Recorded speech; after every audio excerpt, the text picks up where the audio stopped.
Comment les collectivités gèrent-elles la ressource en eau ? La réponse dans Industrie du futur, le podcast qui rassemble celles et ceux qui s'engagent dans la transformation de l'industrie. Cette semaine, Pascal Hervé, vice-président de Rennes Métropole en charge de l'eau, nous explique les nécessaires protections des masses d'eau. Comment faire en sorte que les particuliers, les artisans et les entreprises agissent pour économiser l'eau. Quelles techniques permettent d'améliorer la qualité de l'eau dans les milieux naturels ? Ou encore comment Rennes Métropole accompagne les agriculteurs dans la gestion de la ressource. Pascal nous partage les engagements de la métropole pour que l'ensemble des contribuables puissent bénéficier d'une eau de qualité. Industrie du futur, un format proposé par Schneider Electric. Bonjour Pascal. Oui, bonjour. Alors Pascal, tu es vice-président de Rennes Métropole, en charge de l'eau. Ça tombe bien, on est ici au carrefour de l'eau à Rennes. Tu es en charge donc de l'eau, de l'assainissement, de la biodiversité, de la gestion du milieu aquatique, protection contre les inondations qu'on appelle GEMAPI et de la politique foncière. C'est bien ça ? C'est ça, oui. Ça fait une large panel de responsabilités quand même. Oui, tout à fait, oui. Rennes Métropole, c'est combien d'habitants ? 450 000 aujourd'hui. Ouais. 450 000 avec une composition d'entreprises, j'imagine aussi, qui sont concernées par l'eau. Un volet d'entreprise, oui, assez important sur la métropole. Ouais. Après, on n'a pas les entreprises agroalimentaires qui sont des entreprises qui sont assez particulières dans la consommation de volume d'eau important. 45%, je crois, de consommation. Donc on en a moins sur notre territoire. Il y en a beaucoup en Bretagne et moins sur notre territoire. Donc c'est un sujet de moins, je dirais, à traiter parce qu'effectivement, c'est une consommation importante, quoi. Mais ça reste un sujet commun puisque, en fait, on est aussi dans un travail de sécurisation entre les territoires. Donc, si on a de l'eau sur le bassin rennais, on en envoie aussi sur les bassins à côté, quoi, évidemment. En fait, Alors, l'eau, défi majeur pour le 21e siècle. On parle de réchauffement climatique. Alors, l'année 2022 a été la plus chaude jamais enregistrée. 80% des départements français ont été touchés par des arrêtés préfectoraux de restriction d'eau à l'été 2022. La pollution des océans, et on est aussi, je dirais, concerné, pas très loin ici, la contamination des cours d'eau. Bref, comment la métropole fait face à ces nouveaux défis ?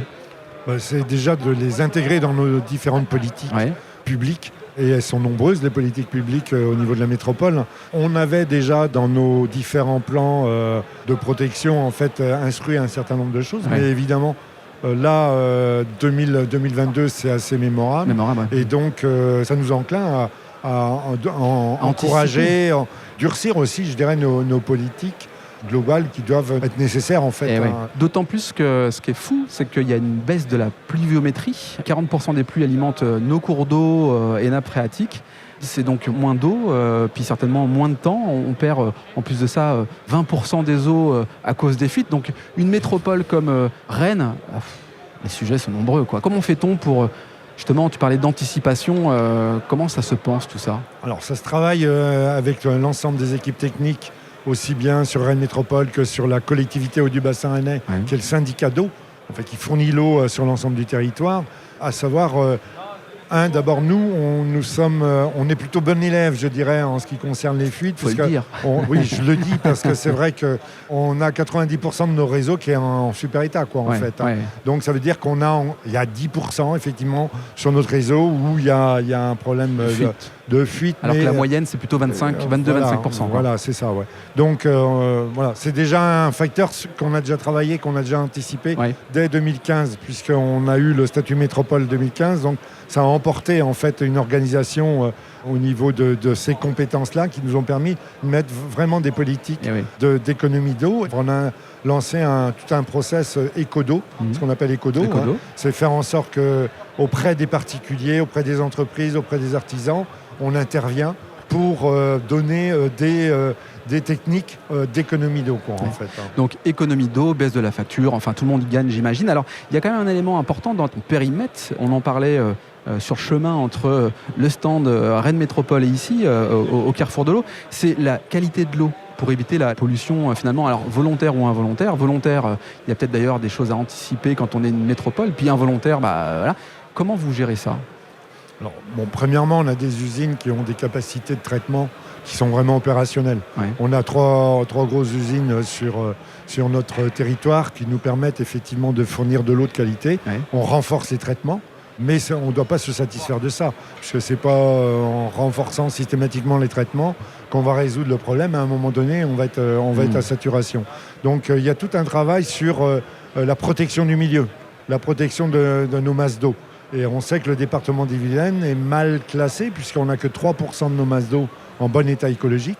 Donc il y a tout un travail, et là c'est pas que la métropole rennaise, c'est tous les EPCI du bassin de la Vilaine, qui correspond au bassin de la Vilaine, 11 000 km², se sont mis ensemble d'accord pour mettre vraiment des politiques volontaristes de protection du milieu, protection de la ressource, et de mettre en œuvre des techniques, alors je ne vais pas rentrer dans le détail parce que c'est assez multiple, des techniques pour vraiment améliorer la qualité de l'eau dans le milieu naturel.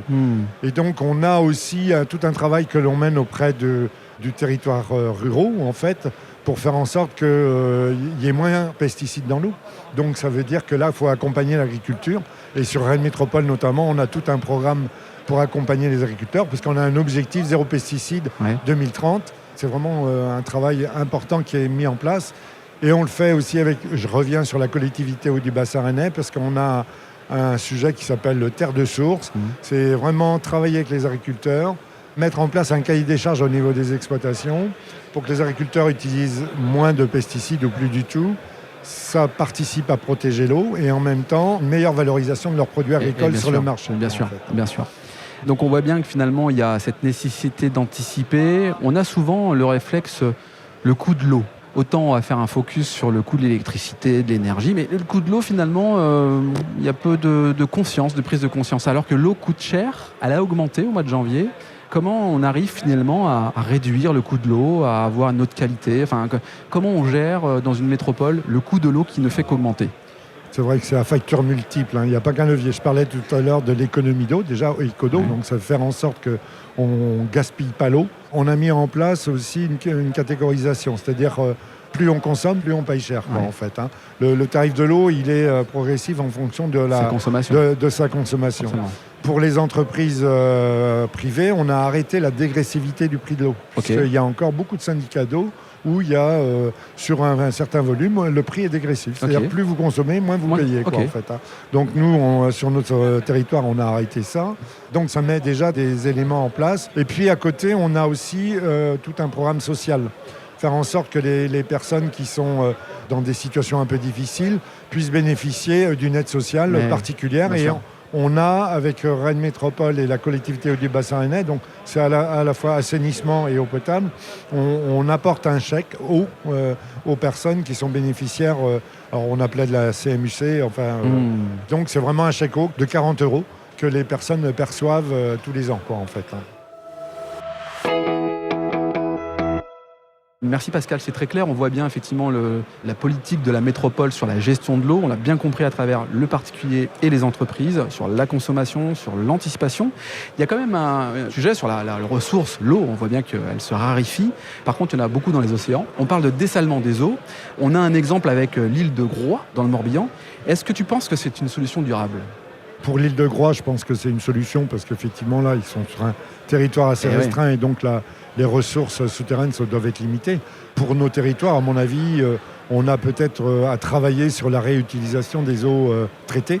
Au niveau de nos stations d'épuration, on traite de l'eau, donc on rejette de l'eau dans le milieu naturel qui est traité, qui a des caractéristiques assez...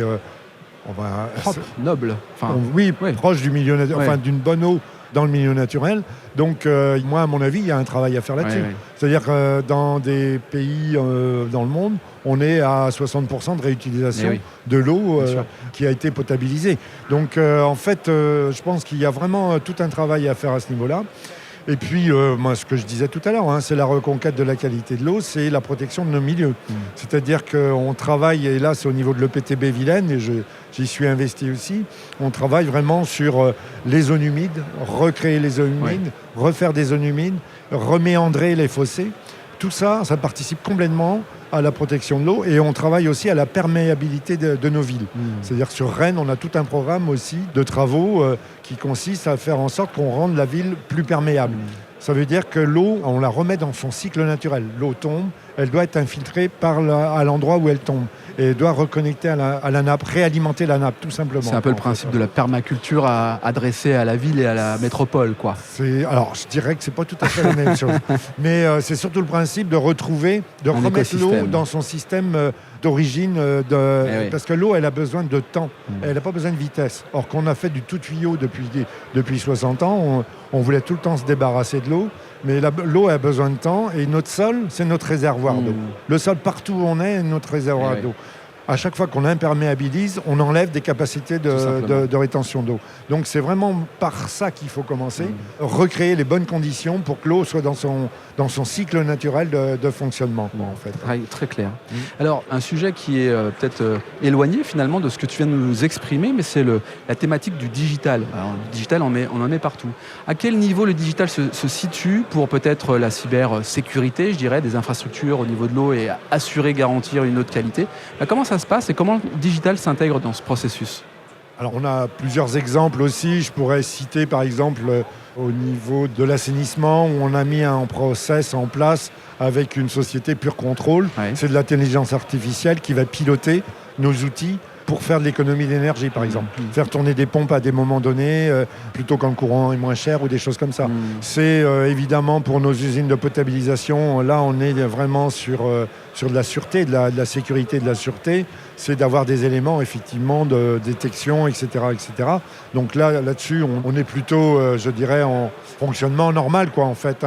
Mais c'est aussi, le digital peut être aussi intéressant, enfin, où les technologies modernes peuvent être intéressantes.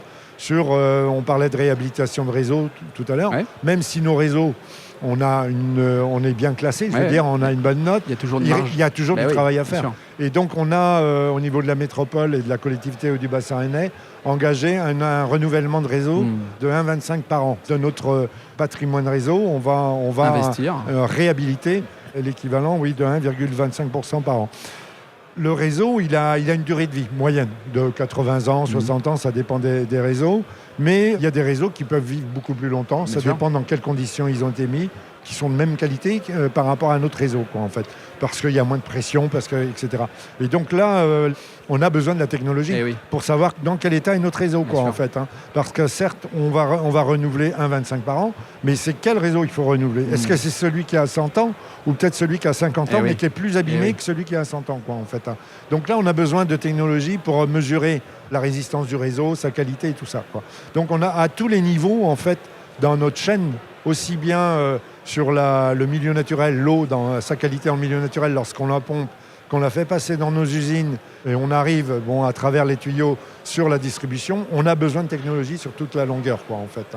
Et on en a besoin avant, je le disais tout à l'heure, par exemple, travailler sur le désherbage mécanique dans les exploitations agricoles pour qu'ils utilisent beaucoup moins de pesticides. Et le désherbage mécanique, ça se fait avec de la technologie. Il y a des ordinateurs, il y a des robots, etc. etc. Donc, on a besoin à tous les niveaux de cette technologie, quoi, en fait. Bravo à Rennes Métropole. Et puis, merci Pascal, merci d'avoir participé au podcast Industrie du futur, un format proposé par Schneider Electric. Merci beaucoup.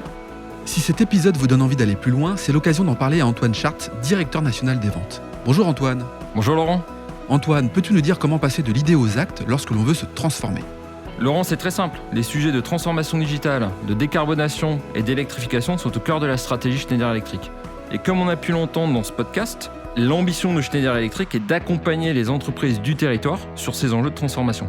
Pour entrer en contact avec nous, rien de plus simple, le site internet www.se.com ou mon profil LinkedIn où je me ferai un plaisir de vous répondre. C'est très simple, merci Antoine. Merci Laurent.